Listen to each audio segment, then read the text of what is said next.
Ed Galea is an expert on how humans behave in emergency situations and is himself a survivor of an airplane crash.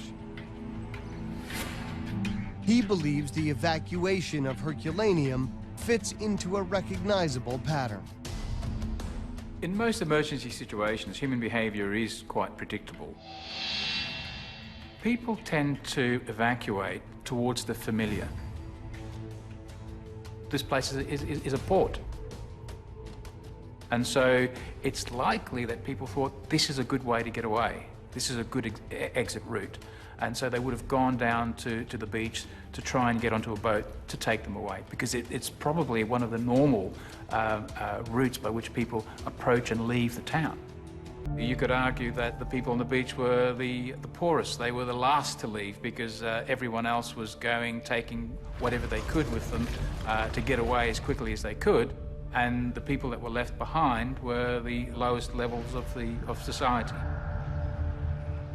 In an emergency situation, you're probably not going to be thinking much of your slaves. The social norms that we have in normal life tend to survive even in emergency situations. In an emergency situation, most people are starved of information, and it's key to get the right information. And so people tend to look for authority figures to tell them what to do, to give them advice, to give them direction. And so if you are an authority figure and you're wearing the clothing of someone who is in authority, a respected figure, it's likely that people will defer to you and follow instructions that you provide. If these people on the beach were suddenly engulfed in dust and debris and ash at 500 degrees centigrade, these people would have been dead within 2 seconds. It's quite possible that he was on his own because he was ordering people, instructing people to seek cover.